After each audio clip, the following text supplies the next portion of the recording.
네, 19년 2월 16일 날 실시한 82회 전산세무 1급 기출문제를 풀어보도록 하겠습니다. 사이트 가셔서 여기 로그인 하신 다음에 여기 기출 문제 코너로 들어가시면 82회 전산세무 1급 옆에 디스켓 모양 클릭하셔서 열기.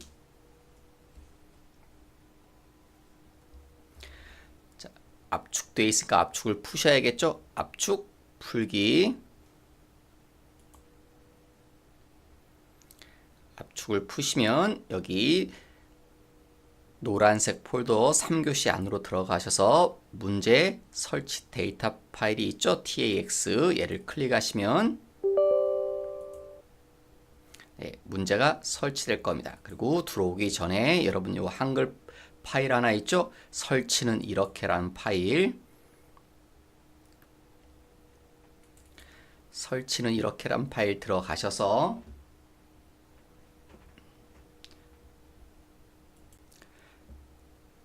들어오셔서 샘플 수험 번호하고 감독관 번호 확인하시면 되겠죠? 수험 번호는 전부 다 1이네요. 계속 1 치시고 이름은 뭐 연습이니까 그냥 홍길동이라고 쳤습니다. 그 다음 설치 누르시면 문제가 설치되실 거고요.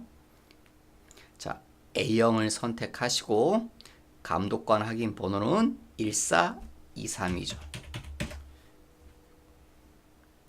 그럼 프로그램 속으로 진입이 다 되셨네요. 자, 그러면 기출문제를 풀어보도록 하겠습니다.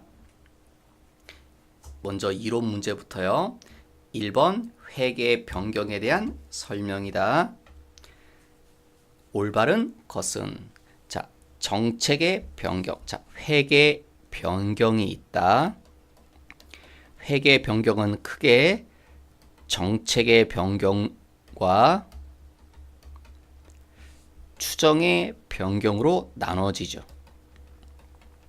대충 사례들 보시면 정책의 변경은요. 무슨 방법들을 바꾸는 건 정책의 변경이죠. 그런데 하나 감가, 상각, 방법을 바꾸는 건 추정의 변경이죠. 가장 큰 시험에 많이 언급되는 것 제일 큰 사례. 그 다음에 정책의 변경은 소급법을 이용하죠. 추정의 변경은 전진법 이걸 사용하게 되어 있죠. 1번 내용 연수의 변경은 내용 연수는 감가상각할 때 뭐 몇 년을 할 것인가 내용 연수 3년 할 건지 5년 할 건지 그러니까 이건 뭐겠습니까 여러분? 추정의 변경이죠. 그러니까 정책의 변경이라고 했으니까 틀린 말이 될 거고 두 번째 정책의 변경은 전진적으로 전진법이란 거죠. 아니다 뭐다? 소급법. 그러니까 2번도 틀린 말이고 세 번째 재고 자산의 평가 방법은 방법을 바꾸는 건 주로 정책의 변경이라고 그랬죠. 감가상각 방법을 바꾸는 게 추정의 변경. 3번도 잘못된 거고 4번 추정의 변경은 전진적으로 처리해서 전진법으로 한다. 전진법이 뭐냐? 단기 올해죠. 올해부터 시작해서 올해부터 이제 이후로 바꿔나가는 방법 그게 전진법이다. 그래서 4번이 정답이 되겠습니다. 그 다음 2번 자본금이 증가하거나 감소하는 거래다. 이에 해당되지 않는 것. 당사는 주식을 할인 발행한다. 여러분 할인 발행도 뭐의 일종입니까? 증자죠. 할인 발행을 하든 할증 발행을 하든 액면 발행을 하든 자본금은 증가하죠. 할인 발행이라고 해서 자본금 감소되지 않습니다. 자본금 증가합니다. 그 다음에 당사는 주식을 할증 발행했다. 역시 자본금 증가하죠. 서로 어떻게 해요? 똑같이. 왜요? 할인 발행이든 할증 발행이든 자본금은 오직 액면가로 하니까 자본금은 동일하게 증가하죠. 세 번째, 주식 배당을 한다. 주식 배당을 하면 주식을 찍어내야 되죠. 발행해야 됩니다. 그러면 이게 무상 증자가 되겠죠. 그러니까 역시 자본금은 증가할 겁니다. 증자를 하면 자본금은 늘어나니까. 그 다음 4번이 정답일 겁니다. 4번은 뭐냐? 당사는 주식 10주를 5주로 뭐 했다? 병합, 묶었다. 여러분 이 말은 이거랑 똑같은 겁니다. 예를 들면 자 여기 5,000원짜리 2개가 있어요. 이걸 하나로 뭐 한다? 묶는 거. 그러면 병합이죠. 그럼 뭡니까 이게? 10,000원짜리가 되겠죠. 그러니까 자본금은 동일합니다. 장수만 달라지는 거죠. 장수만, 주식수만 줄어드는 거죠. 10주에서 5주로 줄어들지만 자본금은 동일합니다. 변화가 없습니다. 그래서 4번이 정답. 그 다음 3번 재고 자산에 대한 설명이다. 올바른 걸 모두 골라라. 가, 할인, 애누리 이런 것들 나오시면 할인, 애누리, 환입 나오면 언제나 뭐요? 차감이라는 거 맞는 말이 되겠죠. 그래서 가는 맞을 거고 두 번째 손상을 입은 경우에도 시가는 원가 이하로 하락할 수 없다. 원가는 뭡니까? 내가 사온 금액 이게 원가죠. 그래서 10,000원에 사왔다. 원가. 근데 팔 때는 10,000원에 안 팔겠죠. 단순하게 생각하시면 뭐 예를 들면 20,000원에 팔겠죠. 이윤을 남기셔야 되니까 그럼 이때 이게 원가가 될 거고 이게 시가 개념이 될 겁니다. 그런데 사온 이 물건이 뭐 됐다고요? 손상. 그러면 가치가 확 떨어지겠죠. 그래서 예를 들어서 파손이 심각하게 나가지고요. 이걸 더 이상 20,000원에 팔 수도 없겠죠. 또 10,000원에 팔 수도 없습니다. 너무 심하게 손상돼서 예를 들어서 5,000원에 팔 수 있다. 그러면 뭐라고? 시가는 원가보다 하락할 수 있다고요. 이제 우리는 손상을 입어서 5,000으로 계산할 수 있다는 겁니다. 그런데 뭐라고 그랬죠? 없다라고 했죠. 그래서 잘못된 표현입니다. 세 번째, 재고 자산은 취득 원가를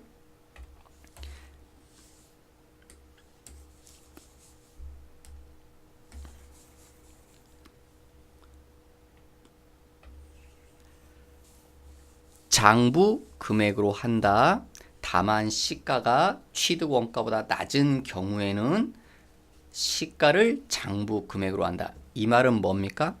취득 원가 사온 금액 예를 들어서 아까처럼 10,000원에 사왔다. 그러면 장부에는 얼마로 기록합니까? 10,000원으로 일단 기록하겠죠. 그게 장부 금액, 장부가액이 되겠죠. 장부에 기록하는 금액. 근데 다만 이 물건의 시가가 물건은 가격의 변동이 오기 때문에 나처럼 뭐 손상을 입은 게 아니라 물건의 시세가 막 떨어질 수 있겠죠. 뭐 이게 뭐 대표적으로 유가 같은 게 그러잖아요. 유가는 기름값이 오르기도 하고 떨어지기도 하고 막 그러죠. 자, 그러면 시가가 하락하면 뭐보다요? 취득 원가보다 시가가 이제 8,000원짜리다.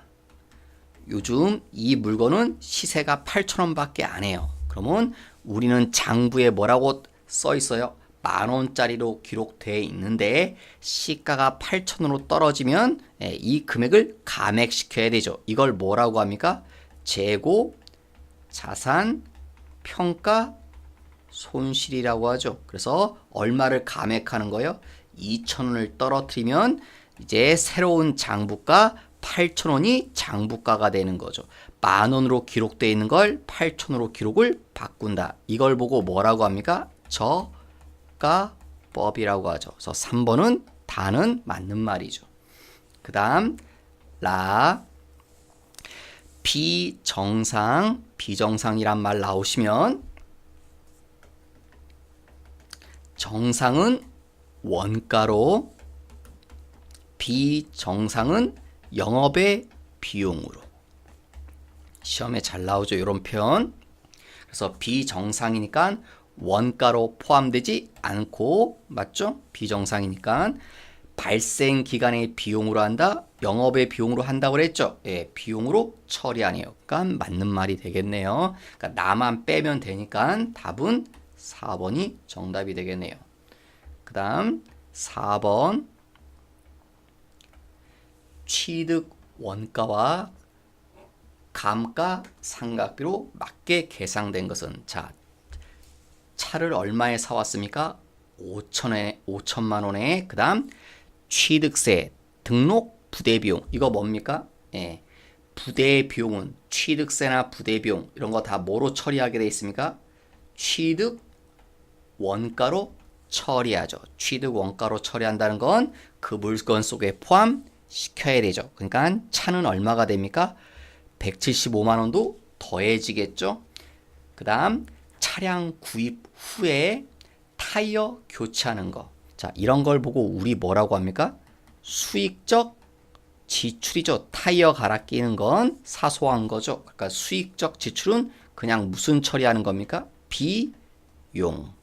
수선의 이 경우는 차량 유지비라고 하겠죠. 회계 처리하실 때. 그 다음 네 번째 감가상각하는 얘기가 이렇게 써 있네요. 그러면요. 차량의 금액은 얼마가 됩니까? 5,175만 원 이렇게 기록되겠죠. 차의 취득 원가가 요 두 가지. 그 다음에 감가상각 무슨 방법으로 한다? 정액법 계산하는 방법. 취득가액 마이너스 잔존가치 0 나누기 정액법은 매년 똑같다. 내용 연수 5년. 그래서 5,175만 원 나누기 5. 그럼 얼마가 나옵니까? 1,035만 원이 나오네요. 이게 감가상각비다. 조심할 건 이건 연간입니다. 1년 동안에. 1년 동안에 1,035만 원이 감가상각비인데 지금 이 차를 몇 년도에 샀나요? 18년 10월 1일 날. 그러면 우리는 이 차를 18년도에 1년 내내 가지고 있는 게 아니죠. 그러면 나누기 얼마 한다? 이걸 나누기 12. 1,035만 원 나누기 12. 그래서 나누기 12를 해주시고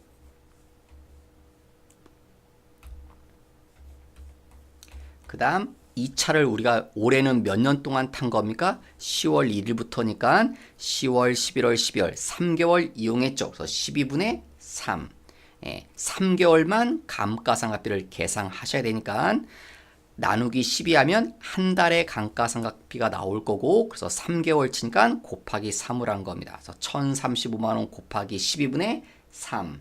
그러면 258만 7,500원이 나오실 겁니다. 그래서 정답은 3번이 아니라 2번이 정답이 될 겁니다. 5번 다음은 무형 자산에 대한 설명이다. 올바른 것을 모두 고르시오. 자산에서 발생한 미래 경제적 효입의 유입 가능성이 매우 높다. 이건 무형 자산뿐만이 아니라 자산이 가져야 되는 기본적 속성입니다. 자산은 내가 자산이 있다면 그걸 활용해서 앞으로 미래 기업의 유익 가능성이 매우 높다는 말은 내가 앞으로 장차 미래에 이걸 이용해서 돈을 벌 수 있을 거라는 소리입니다. 그 다음 자산의 원가를 신뢰성 있게 측정할 수 있어야 되고 이건 무형 자산뿐만 아니라 마찬가지로 유형 자산에도 똑같이 적용되는 자산의 속성입니다. 그래서 가는 맞는 말이고 자산에 대한 정의를 내렸죠. 두 번째 영어권 할 때 요 얘기 잘 나오죠. 내부적으로 창출한 영어권은 인정하지 않는다. 자산이 아닙니다. 무형 자산이 안 되니까 나도 맞는 말이죠. 그 다음 다 무형 자산의 상각 대상 금액을 내용 연수 동안 체계적 합리적으로 배분하기 위해서 다양한 방법을 쓴다. 이게 상각 방법이죠. 상각 방법 다양하죠. 뭐 정액법도 되고 정률법도 되고 연수학계법도 되고 되게 다양한 방법들이 있죠. 다만 합리적 방법이 없으면 정액법을 쓰는 거죠. 무형 자산일 때는. 그러니까 다도 맞는 말이죠. 일단 다양한 방법을 쓸 수 있는 거니까 무형 자산의 사용이나 처분으로부터 미래 경제적 효익이 기대되지 않을 땐 재무상태표에서 뭐한다? 제거한다. 맞습니다. 여러분 라 같은 걸 보고 뭐라고 하냐면 무수익 자산이라고 합니다. 그러니까 쉽게 말하면 아무 쓸모도 없는 자산이라는 거예요. 사용이나 써먹을 수 없다는 거고요. 처분 팔 수도 없다는 거예요. 예를 들면 제가 핸드폰이 하나 있는데 핸드폰을 떨어뜨려서 액정도 깨지고요. 안에 뭐 배터리도 망가지고 안에 뭐 회선 같은 것도 다 뽀개져 갖고 더 이상 핸드폰으로 사용할 수 없어요. 그리고 우리 핸드폰 같은 거 있으면 중고로도 팔려고 하죠. 근데 중고로 뭐 할 수도 없다? 팔 수도 없어요. 그럼 이건 나한테 뭡니까? 내 거죠. 내 거니까 자산이라고는 할 수 있지만 아무 쓸모가 없죠. 그냥 솔직히 말하면 거의 뭐 쓰레기에 가깝죠. 거의 버려야 되는 거니까 그게 미래 경제적 효익이 기대되지 않는다는 거죠. 그러니까 이건 더 이상 뭐 값어치가 하나도 없죠. 그러니까 재무 상태에 비해서 장부에서 제거시킵니다. 얘도 맞는 말입니다. 정답은 다 맞네요. 4번 가나다라가 될 겁니다. 그 다음 6번 당기 총 제조 원가를 계산하면 얼마냐? 자, 여러분은 뭐를 떠올리셔서 아셔야 되는 거 있죠? 직접 재료비, 직접 노무비, 제조 간접비 이 세 개를 다 더하면 뭐라고 부릅니까? 당기 총 제조 원가라고 부르죠. 그 다음에 이렇게 직접 재료비와 직접 노무비를 더한 걸 뭐라고 부릅니까? 기초 원가라고 부르죠. 그 다음에 이렇게 직접 노무비하고 제조 간접비 이렇게 두 개를 더한 걸 뭐라고 합니까? 가공 원가, 가공비라고 부르죠. 자, 그러면 하나씩 껴맞춰 볼까요? 자, 직접 재료비는 모른다고 했습니다. 그러니까 이 금액은 몰라요. 직접 노무비는 얼마다? 50만 원이다. 제조 간접비는 직접 노무비의 몇 프로요? 150%. 제조 간접비는 직접 노무비의 150%다. 그러면 제조 간접비를 알 수 있겠죠? 50만 원 곱하기 150% 하면 되시니까 얼마가 나오나요? 75만 원이 나오겠네요. 그 다음에 가공 원가 맨 마지막 거 가공 원가가 뭐라고요? 직접 노무비하고 제조 간접비를 더한 거. 그러니까 얼마입니까? 125만 원이죠. 가공 원가는 둘이 더한 거. 이거는 누구의? 직접 재료비의 몇 프로다? 200%다. 식으로 세우면 이렇게 되겠죠? 직접 재료비의 200%니까. 그러면 지금 직접 재료비 얘는 모르죠? 그럼 어떻게 하면 됩니까? 곱셈이니까 넘기시면 나눗셈 하시면 되겠죠. 그러면 125만 원 나누기 200%. 그러면 얼마가 나오십니까? 62만 5천 원이 나오겠죠. 직접 재료비는 62만 5천 원이 될 겁니다.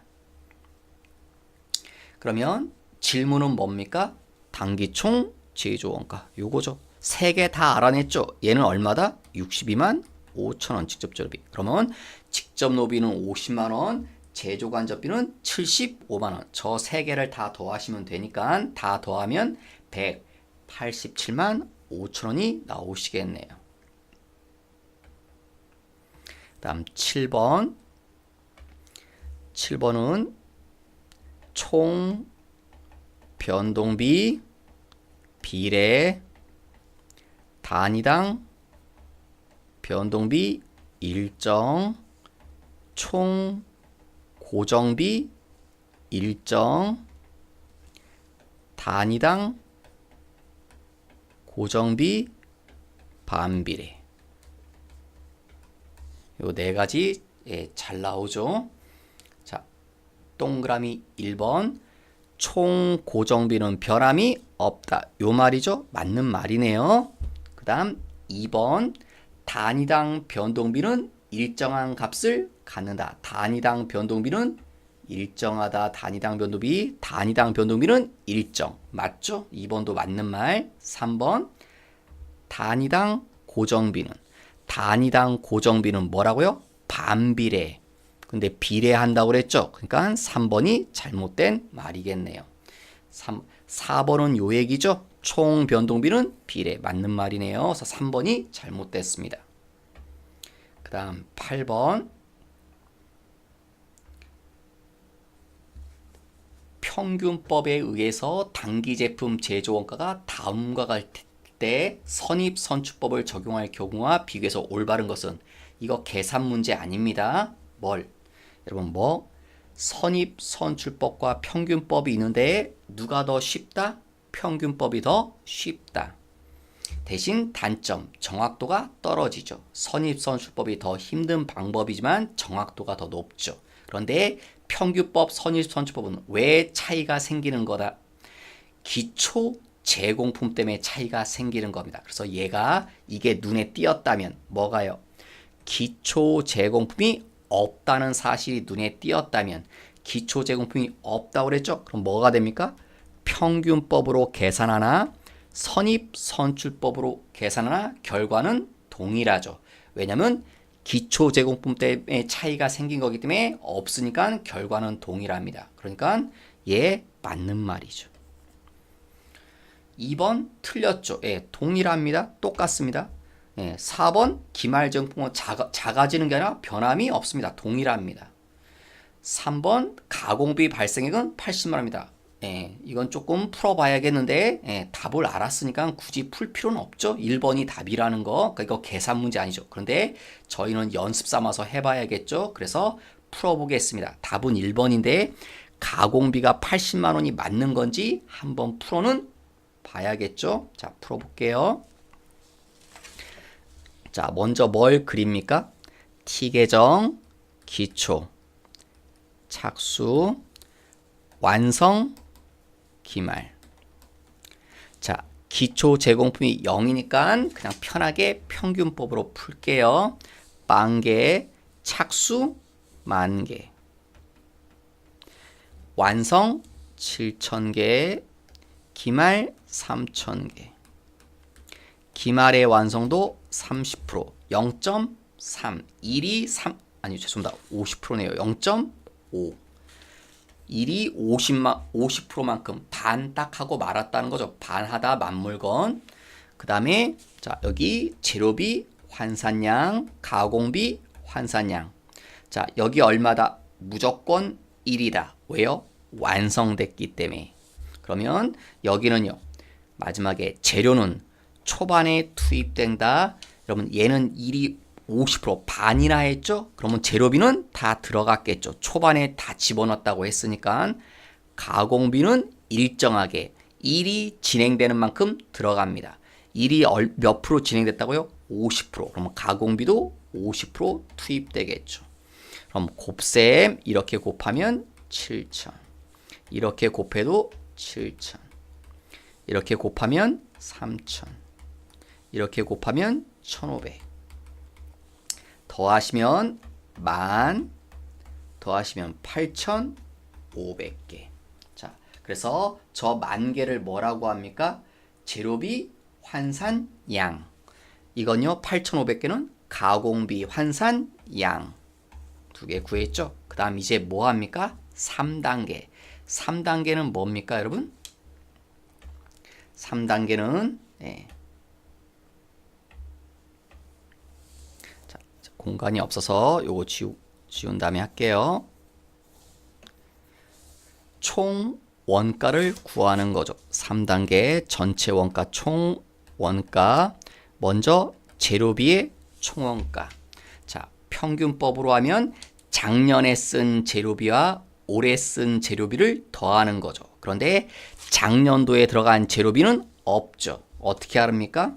기초 제공품이 없으니까 작년도에 들어간 재료비 없죠. 그 다음 올해 쓴 재료비는 여기 있네요. 단기 착수 재료비, 단기가 올해잖아요. 올해 쓴 재료비 50만 원. 그래서 50. 가공비는요. 작년에 들어간 가공비 없죠. 왜? 기초 제공품이 없으니까. 역시. 그 다음에 올해 쓴 가공비. 그건 모르죠, 지금. 그걸 물어본 거니까. 그러면 이 금액도 지금은 알 수가 없죠. 맞나요? 그 다음에 총원가 여기까지 구했고 이제 뭘 구합니까? 단위 원가 하나당 금액. 자, 재료비에 하나당 금액. 재료비 총 얼마 들어갔습니까? 50만 원. 총 50만 원 들어갔죠. 재료비 몇 개 만드는데? 10,000개 만드는데. 그러면 하나당 재료비는 얼마라는 소리입니까? 50원이 되겠네요. 그 다음 역시 가공비 똑같이 단위당. 자, 총 얼마입니까? 모르죠. 이거 모르죠? 이거 몰라요. 몇 개 만드는데? 8,500개 만드는데. 그러니까 값이 계산될 수가 없죠. 이걸 분자값을 알 수가 없으니까. 그 다음에요. 자, 모른다고 쳐요. 그 다음에 이제 구하시는데 여기 뭐라고 했습니까? 단기 제품 제조 원가. 단기 제품 제조 원가가 뭡니까? 단기 제품 제조하는 우리 만드는 데 들어간 원가. 예, 총 요걸 얘기하는 거죠. 제가 여기 지워서 그렇지만 그죠?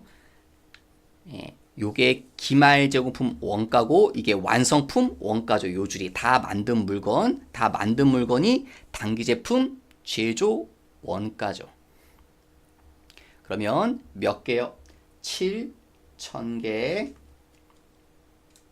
그래서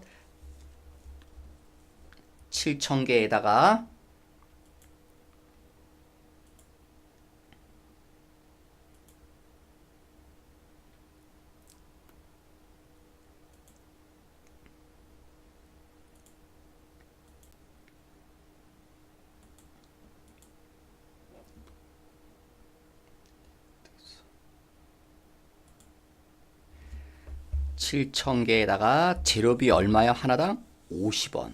그래서 7,000개 곱하기 50원. 그 다음 가공비 수량도요. 7,000개죠. 곱하기 그 다음 얘는 얼마요? 모르죠.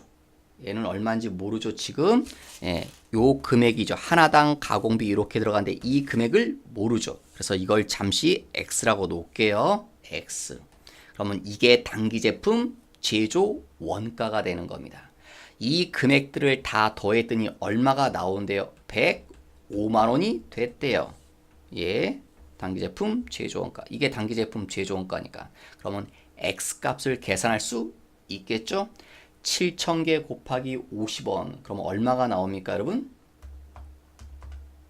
그러면 35만 원이 나오죠? 7,000개 곱하기 50원 하시면 그럼 35만 원. 요게 35만 원이네요. 그러면 일단 얘를 넘기시면 105만 원에서 35만 원 빼면 되니까 그게 얼마가 된다? 70만 원.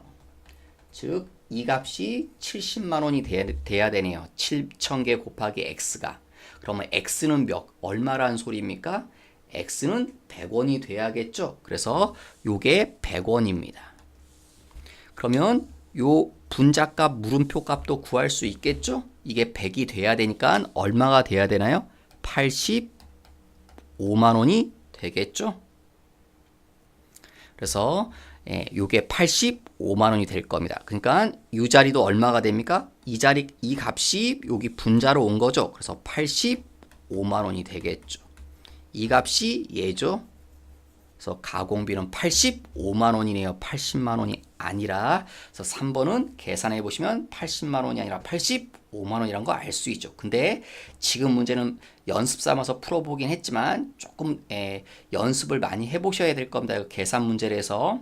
그런데 지금은 굳이 계산으로 풀지 않아도 답이 1번이란 거 충분히 찾아내셔야 된다. 왜?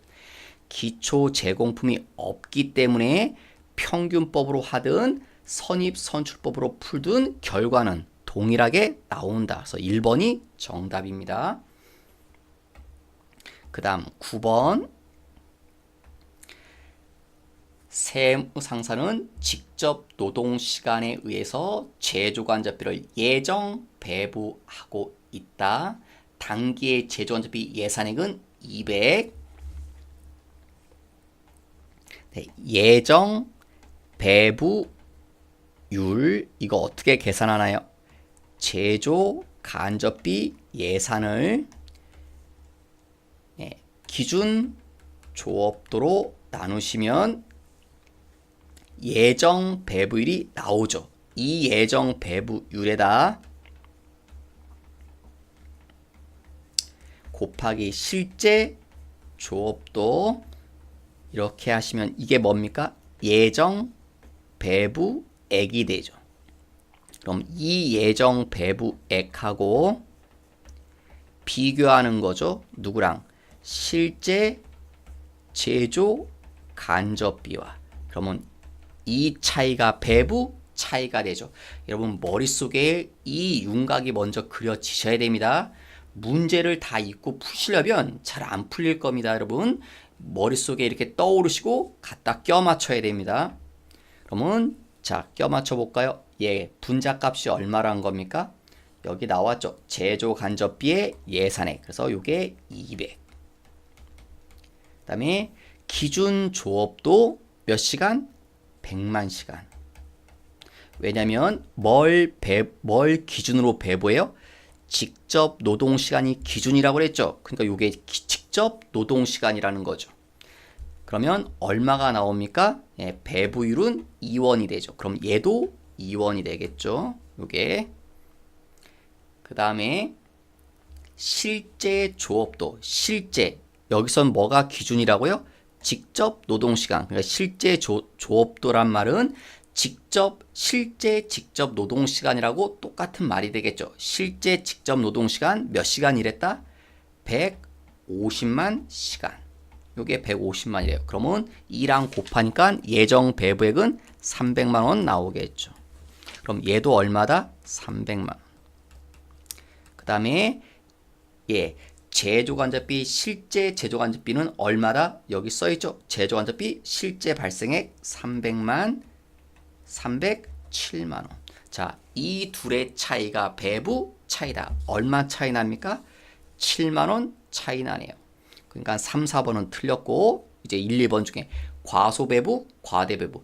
여러분 예정 배부액은 우리가 예상한 거 예상은 300했지만 실제로는 307만 원이다. 그럼 많이 예상한 겁니까? 적게 예상한 겁니까? 적게. 그래서 과소배부라는 거죠. 실제보다 적었죠? 그래서 7만 원 과소배부. 얘 반드시 머릿속에 그리셔야 됩니다. 윤곽을. 그 다음 10번 표준 원가에 대한 설명이다. 표준 원가는 사전에 합리적이고 과학적인 방법에서 산정된 원가다. 네, 맞는 말이고 표준 원가는요. 자, 그걸 할 때 회사에서 나름대로 기준을 선정하는 겁니다. 이런 물건을 만들 때 원가는 얼마를 투입되는 게 이상적이라고 보통 뭐 이상적이란 말은 너무 극단적에 가까울 수 있지만 이제 뭐 기준점 세우는 건 여러 가지가 있지만요. 그러니까 제대로 뭐 쉬운 말로 뭐 제대로 작업하시면 이 정도 원가는 들어가는 게 맞다고 회사가 나름대로 생각하는 겁니다. 그걸 물론 이제 말 그대로 생각만 하는 게 아니라 다 과거의 경험이라든가 시장 조사를 통해서 나름대로 합리적으로 설정하는 거죠. 그게 표준 원가죠. 그리고 이 표준 원가를 세우는 이유가 뭐냐면 계획하고 예산 설정이 용이해지겠죠. 그래서 뭘 할 거냐면 원가를 통제하려고 하는 겁니다. 근데 지금 3번이 원가 통제가 불가능하다고 그랬죠. 3번이 그래서 정답입니다. 원가 통제를 하려고 하는 겁니다. 왜 그러냐면요. 여러분 이런 겁니다. 표준 원가란 게 예를 들어서 엄마가 자녀한테 용돈을 줍니다. 일주일에 10,000원이라고. 이게 엄마가 생각하는 표준 원가라는 겁니다. 엄마가 생각할 때 자녀가 있으면 얘가 이 정도 나이니까 일주일에 10,000원 정도 쓰는 게 적당하다고 본다는 겁니다. 그게 표준 원가입니다. 그런데 이 자녀가 겁을 상실해서 하루 만에 10,000원을 다 써버렸습니다. 그래서 다음날 돼갖고 엄마한테 다시 엄마 나 용돈 주세요 하고 손 내밉니다. 그럼 엄마가 뭐합니까? 줍니까? 혼내겠죠. 그렇게 통제한다는 겁니다. 그래서 3번은 이 표준 원가를 세우는 이유는 원가 통제를 통해서 원가를 절감하려고 하는 게 표준 원가를 사용하는 이유입니다. 그래서 3번이 잘못된 표현입니다. 10 1번 기본 공제 대상자 요건 3가지. 기본 공제 대상자는 기본적으로 생계를 같이 한다. 근데 시험이나 실무도 저 생계를 같이 한다는 건 크게 신경을 보통 안 쓰죠. 원래는 생계를 같이 한다는 말은 주민등록이 같이 돼 있어야 되는데 주민등록이 같이 안 돼 있어도 예외적인 사항에서 따로 살아도 생계를 같이 하는 거로 보는 경우들이 많죠. 그래서 대부분 생계를 같이 한다고 하죠. 같이 뭐 안 살아도. 그다음에 더 중요한 건요. 요거죠. 소득 요건. 소득 금액이 100만 원 이하여야 되죠. 근로소득으로 따지면 총 급여가 500만 원 이하다. 그죠? 다른 말로는요. 요 총급여 500만 원 이하란 말은 근로소득 금액이 150만 원 이하다. 이렇게 도 돼야 되죠. 그 다음 나이가 20세 이하거나 60세 이상이어야 된다. 나이 조건. 예. 요게 중요한 거죠. 첫 번째 거랑 세 번째. 자, 그 다음에 보험료. 여러분 보험료는 제일 까다롭죠. 나이와 소득이 있으면 나이도 따져야 되고 보험 소득 조건도 충족해야 보험료 공제를 해줄 수 있죠. 그래서 정답은 1번이네요. 지금. 예. 그런데 의료비는요. 의료비는 하나도 안 따집니다. 이렇게 생각하세요. 그냥 여러분 의료비는 왜 쓰는 겁니까? 아프니까. 아픈 사람은 조금 불쌍해서 국가가 폭넓게 해주는 거죠. 그래서 나이도 안 따지고 소득도 안 따집니다. 교육비는요. 나이 안 따집니다. 대신 소득은 따집니다. 왜? 이 가정을 해보세요. 자녀가 대학교 1학년도 있고 대학생 4학년 이렇게 자녀가 두 명의 학생이 이렇게 있다고 쳐보세요. 대학교 1학년은 19살, 뭐 대학교 4학년은 23살 이렇다고 치면 예. 자, 얘는 20살 이하니까 만약에 나이를 따지면 얘는 되겠죠. 대학교 1학년이 쓴 등록금은 될 텐데 대학교 4학년짜리가 쓴 등록금은 안 될 겁니다. 나이를 따지면. 그러면 약간 불합리한 면이 나오죠. 왜? 둘 다 무슨 학생인데? 둘 다 대학생인데 1학년은 되고 4학년은 안 되고 좀 그렇죠. 그래서 교육비는 그래서 나이를 안 따지는 겁니다. 다만 소득은 따진다. 그 말은 네가 돈 벌면 네 등록금 네 돈으로 내라는 겁니다. 그런 의미로 이해하시고 그 다음에 기부금은 예전엔 기부금도 이랬었죠. 나이도 따지고 소득도 다 따지고. 그런데 이게 바뀌어서 기부금은 더 이상 나이를 따지지 않습니다. 뭐만 따집니까? 소득만. 그래서 마치 뭐처럼요. 교육비랑 조건이 똑같죠. 그래서 지금 나이 소득 다 따지는 건 1번 보험료라는 거죠. 그 다음 12번 인건비에 대한 설명이다. 한명회사의 노무 출자 사원의 인건비는 송금에 산입하지 않는다. 자, 여기 회사가 있으면 여러분 노무 출자 사원이 뭡니까? 출자가 뭐죠, 여러분? 출자가 자본을 대놓는 게 출자죠. 그런데 보통 자본은 누가 돼야 됩니까? 돈으로. 그죠? 그런데 이 사람은 몸으로 때우는 거라고요. 일해주는 걸로. 예. 그래서 이 사람은 노무 출자 사원 일해주는 걸로 자본을 때우는 거죠. 그리고 여러분 이 사람도 뭐 생활을 하니까 회사로부터 이렇게 돈을 가져가겠죠? 인건비라는 거죠. 근데 이 인건비는 송금, 비용이 아닌 겁니다. 왜? 이 사람은 투자를 한 거예요. 투자의 대가로 가져가는 거니까 이게 뭐죠? 여러분 투자의 대가로 가져가는 거? 네, 일종의 배당과 같은 거죠. 여러분. 그래서 이걸 뭐로 보냐면 이익 잉여금 처분에 의한 상여로 봅니다. 이익잉여금 처분이라고요. 그래서 송금으로 인정 안 해줍니다. 그러니까 다른 직원들처럼 원래 인건비를 주면 송금, 비용으로 인정해야 되는데 노무출자 사원은 몸을 때우는 게 자본금을 내놓는 거하고 자본을 투자한 거랑 똑같기 때문에 이건 비용으로 인정이 안 됩니다. 그래서 맞는 말이 됩니다. 2번 비상근임원. 비상근임원이 뭡니까? 여러분 상근임원은 뭡니까? 상근은 우리 회사에 상주하는 사람. 그러니까 상근 임원은 쉬운 말로 맨날 회사에 출근하는 임원이 상근 임원이고요. 비상근 임원은 어쩌다 가끔 오는 사람. 그게 비상근 임원입니다. 예, 비상근 임원한테도 여러분 어쨌건 가끔이라도 오죠? 와서 일했으니까 돈을 줘야겠죠. 그러니까 송금에 산입하는 게 맞습니다. 이랬으니까 어쨌건. 그런데 뭐라고요? 비상근 임원의 부당행위 계산 부인이 되면 그게 아닌 경우라고 그랬죠. 그러니까 부당행위 계산 부인 대상이 되면 그때는 송금으로 인정 안 해줍니다. 대표적인 케이스가 이런 거죠, 여러분. 회사 자 임원 상근 임원은 맨날 우리 회사에 오는 사람. 자, 이 사람한테 인건비 뭐 500만 원 줘요. 이런 회사도 많죠. 그 다음에 누구? 자, 우리 회사 명부에 이사라고 비상근 이사라고 있습니다. 또 이사가 누구입니까? 배우자. 사장님의 부인 배우자가 이렇게 우리 회사 임원으로 올라가 있죠. 회사 옵니까 안 옵니까? 안 와요. 얼굴 보기 정말 힘들죠. 뭐 어쩌다가 한 달에 한 번이나 몇 달에 한 번 딸랑 왔다 가요. 근데 인건비 얼마 줍니까? 500만 원 준다는 거죠. 정당합니까? 부당합니까? 이게 부당하다는 거죠. 예. 여러분 이 사람은 당연히 우리 회사 맨날 일하니까 이렇게 500만 원 주는데 똑같이 이 사람은 진짜 1년에 한두 번 올까 말까 하는데 그 사람한테 500만 원씩이나 준다고요. 또 이 사람처럼. 그러니까 이건 부당한 거래겠죠. 왜 이렇게 줬겠습니까?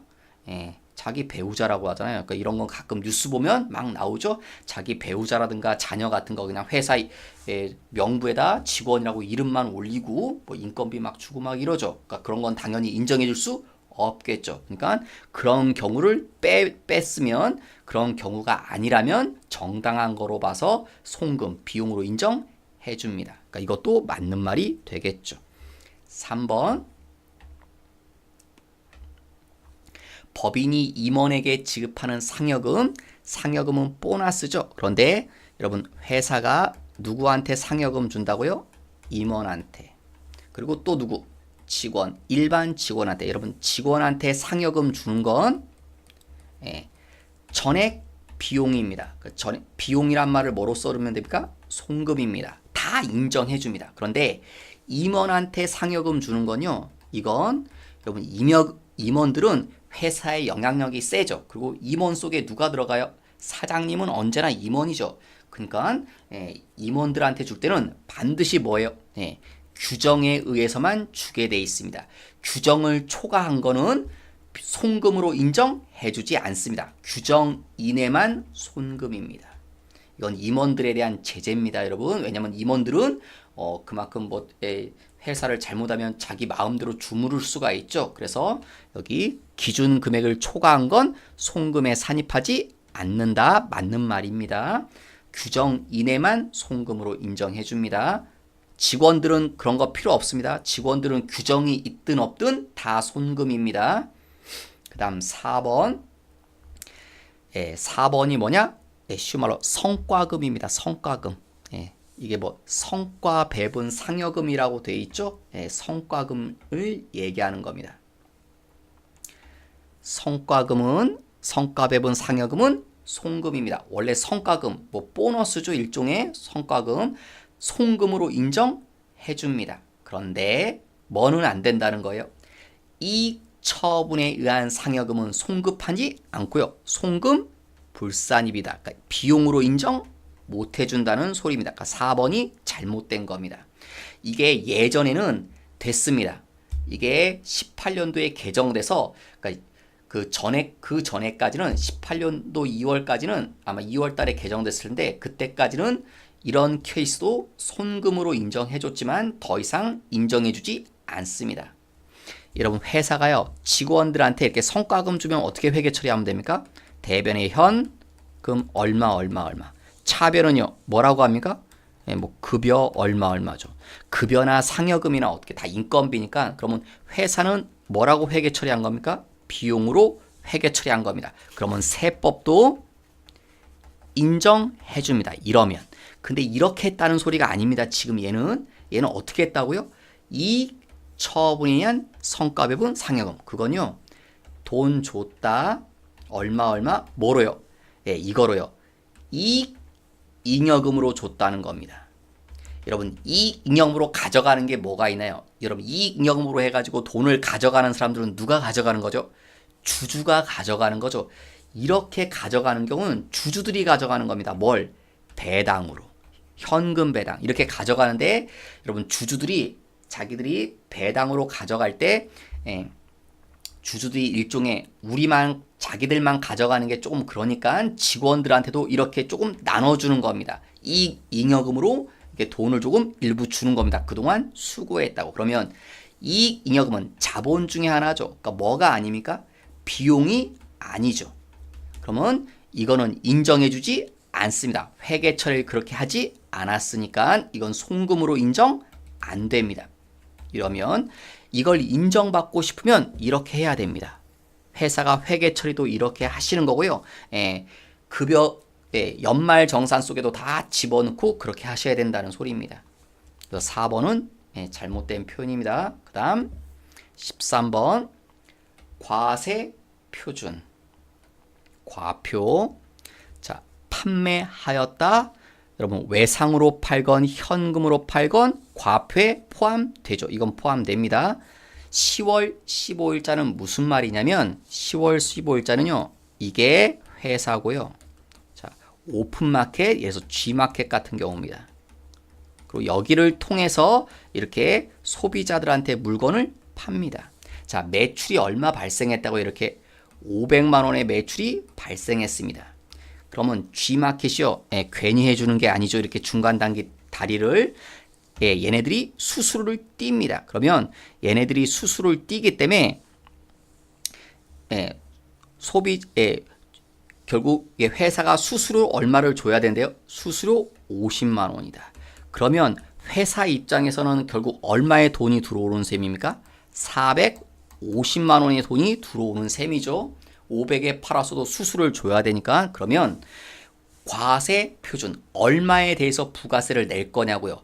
450에 대해서 부가세를 내면 10%니까 45만 원을 내면 되는데 그게 아니라 500에 팔았으니까 500에 대해서 부가세를 내셔야 됩니다. 그러니까 500이 과표가 됩니다. 그리고 이제 실무적으로 G마켓은 매출이 50만 원이죠. G마켓은 50만 원 번 거죠. 수수료로. 그럼 G마켓은 우리 회사한테 세금관서를 발행해 줍니다. 50만 원에 대한 세금관서를. 그럼 거기에 대한 부가세 5만 원을 우리가 공제받는 거고. 그래서 총액으로 하셔야 됩니다. 그래서 500이 과세 표준입니다. 빼는 거 아니에요. 그 다음 세 번째는요. 수출에 대한 얘기죠. 선적 얘기 나오는 거 보니까 자, 선적일의 기준 환율이다. 다만 선적 전에 환전하면 자, 선적을 언제 했습니까? 선적한 날짜 11월 20일. 그 다음에 환전한 날짜 돈 받아서 우리나라 돈으로 바꾼 날짜 언제입니까? 11월 15일 나오죠? 환가했다, 환전했다. 그러면 우린 언제 환율을 따라가야 됩니까? 원칙은 이날의 환율이지만 만약 환전을 이거보다 미리 하면 먼저 하면 이날의 환율로 따라가셔야 되죠. 그래서 11월 15일에 환전한 환율입니다. 얘가 아니라 원칙은 선적일의 기준 환율인데 선적 전보다 미리 환전했기 때문에 환전한 환율 1020원으로. 그러면 우리는 몇 달러 수출한 겁니까? 10,000불. 환율 얼마? 1020원. 그럼 둘이 곱하면 얼마가 됩니까? 1020만 원 되겠네요. 이게 과세 표준이죠. 네 번째는 지연 이자란 말이 나오죠. 지연 이자. 지연 이자가 뭡니까? 연체 이자가. 자, 우리가 그래서 이렇게 있으면 자, 이때 인도 공급을 했습니다. 외상으로. 그래서 돈은 언제 받기로 했나요? 이게 회수 기일. 예를 들어서 이때 물건을 파는데 100만 원에 팔았습니다. 예를 들어서 그러면 부가세 얼마가 붙습니까? 10만 원이 붙겠죠. 부가세. 그런데 그럼 이때 돈을 얼마 받으면 됩니까? 110만 원 받으면 되겠죠. 회수 기일날. 그런데 상대방이 약속을 어겨요. 이날 돈이 없대요. 막상 되더니. 그래서 더 늦게 이날 회수해요. 실제 회수일 그러면 우리는 돈을 늦게 받았죠? 늦게 받았으니까 뭐도 받아야겠다. 이자도. 그게 뭐라는 거예요? 연체 이자, 지연 이자. 늦게 준 거에 따른 이자를. 이자가 얼마랍니까? 20만 원. 그러면 이때 돈을 얼마 받아야 되냐는 거예요. 이때 돈은. 이게입니다. 첫 번째, 이날 실제 받아야 되는 돈은, 자, 우리 원래 얼마 받아야 되죠? 이 돈은 받아야 되죠. 물건값 얼마? 100만 원. 그죠? 부가세 얼마? 10만 원. 그 다음에 뭐도 받아야 됩니까? 이자 20만 원. 이 이자에 대해서도 부가세 2만 원. 이렇게 받아야 되냐고요. 2번은 그게 아니라 물건값 100만 원, 그리고 물건값에 대한 부가세 10만 원. 이것까지는 똑같죠. 그 다음에 연체이자 20만 원. 이거에 대한 건 부가세를 받을 거냐 안 받을 거냐는 거죠. 1번은 받아야 된다. 2번은 안 받아야 된다. 자, 받습니까 안 받습니까? 안 받습니다. 2번처럼 될 겁니다. 연체이자는 과세 표준에 포함하지 않는다. 그래서 이 12월 10일자는 과표가 없는 겁니다. 연체이자에 대한 건 과세 표준에 포함되지 않는다. 부가세 안 붙는다고요. 그러니까 총 과세 표준은요. 600, 여기서 500, 여기서요. 11월 20일자에서 1020만 원. 그거 3개 더한 숫자. 그럼 얼마 나옵니까? 2120만 원. 2번이 정답이 될 겁니다. 그 다음 14번. 매입세 공제를 위해서 신용카드로 명세서를 제출하고자 한다. 그러면 매입세 공제가 가능한 경우, 자, 그러면 이런 경우죠. 여기 이게 우리 회사, 자, 물건을 이렇게 공급하고 우리가 사왔다는 소리죠. 그 다음에 결제를 뭐로 했다? 카드로. 그러면 조건이 있죠. 자, 이때 부가세를 돌려받으면 첫째, 얘가요. 물건 팔았던 사람이 일반 과세자여야 됩니다. 간이 과세자 안 됩니다. 그러니까 우리 회사가 간이 과세자랑 거래하면 저 부가세 돌려받을 수 없습니다. 사왔을 때. 그래서 여기 써 있네요. 공급자, 물건 판 사람은 다 일반 과세자로 가정한다. 이건 만족했죠, 조건을. 그 다음 이제 어떤 거요? 예, 뭐요? 예, 이제 내용상 어떤 거 안 됩니까? 불공제 사유에 해당되는 거 안 되죠. 거래 내역이 불공제 사유에 해당하는 거. 불공제 사유가 뭐 있습니까? 첫째, 사업과 무관한 거. 두 번째요, 접대비. 세 번째, 승용차. 몇 cc? 1000cc 초가차. 네 번째, 토지 관련. 다섯 번째, 면세 사업 관련. 이런 거 안 되죠. 그 다음에 또 뭐 안 됩니까? 네, 이런 거 안 됩니다. 뭐 목욕, 이발, 교통요금 이런 거 부가세 공제받을 수 없습니다. 내역이 이러시면. 그러니까 이런 거 걸러내야 된다는 거죠. 자, 그러면 이거 됩니까 안 됩니까? 네. 안 되죠. 뭐에 걸렸습니까? 여기에 걸렸죠. 그럼 부가세 돌려받을 수 없습니다. 첫 번째 거. 두 번째 거요. 두 번째 거 안 되죠. 왜? 항공권, 교통요금이죠. 안 됩니다. 세 번째 거요. 여기 사무실에서 사용할 컴퓨터 구입. 예, 여기에 관련된 게 없죠. 그러니까 이건 돌려받을 수 있을 겁니다. 네 번째, 예, 접대비 여기 있죠. 안 되죠. 다섯 번째, 사기 진작을 위한 회식비 되죠. 마지막, 직원 명의의 카드 됩니다. 여러분, 원칙은 회사 법인카드로 이 카드가 법인카드여야 되지만 직원 명의의 카드로 써도 됩니다. 단 물론 당연한 얘기지만 회사 업무랑 관련되면 그렇게 돼야겠죠. 예, 맞나요? 그러니까 직원 명의 이거 가끔 여러분 저 실무하실 때 직원 명의 카드 쓰면 안 된다고 하시는 분이 있는데 됩니다, 여러분. 그래서 되는 건 몇 개입니까? 3개죠. 되는 거 3개죠. 그 다음 여러분 참고로 잠시 말씀을 드리면 이게 시험하고 꼭 관련이 있는 건 모르겠지만 여러분 직원 명의 카드 쓴 거면 여러분 이거 직원도 나중에 자기 카드 쓴 거 뭐 합니까? 연말 정산을 하죠. 예, 이 연말 정산한 거에서 이건 직원 개인 카드를 썼지만 회사를 위해서 썼기 때문에 자기 돈 쓴 건 아니죠. 왜? 회사에서 돈을 다 주니까. 그래서 연말정산할 땐 이 비용들 다 빼내야 되죠. 연말정산하고도 조금 관련 있는 내용이죠. 연말정산할 땐 이 금액들 다 제외시키셔야 됩니다. 그다음에 15번 의료비 공제 대상이 되는 의료비 지출이 아닌 것은 시력 보정용 안경 콘택트 렌즈 의료비로 인정되죠. 다만 시력 보정용이 아닌 건 안 됩니다. 여러분 그러니까 눈 안 좋아서 안경 끼는 건 되는데 멋으로 끼는 거 있죠? 선글라스 그런 건 의료비로 인정 안 해줍니다. 그 다음 2번 예방도 됩니다. 그래서 뭐도 됩니까? 예방 때문에. 여러분 예방하려고 뭐 받아요? 건강 검진 받죠? 그것도 의료비로 인정됩니다. 그 다음에 뭐 예방 주사 받는 거 있죠? 여러분 독감 예방 주사라든가 그런 거 그것도 의료비로 인정됩니다. 세 번째는 안 됩니다. 3번은 이건 왜 안 됩니까? 여러분 이건 일종의 뭐 보약 같은 거 이런 거 먹는 건데요. 뭐 이런 거 뭐 비타민, 영양제 이런 거 것들이거든요.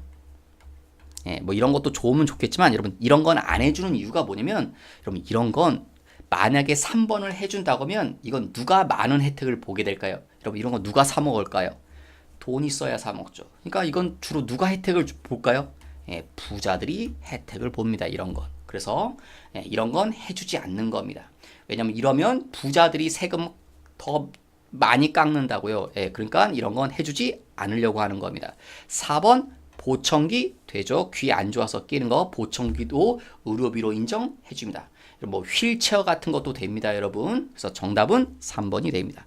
여기까지 해서 이론 문제 풀어보고 다음 시간부터는 실기시험 문제를 풀어보도록 하겠습니다. 수고 많으셨습니다.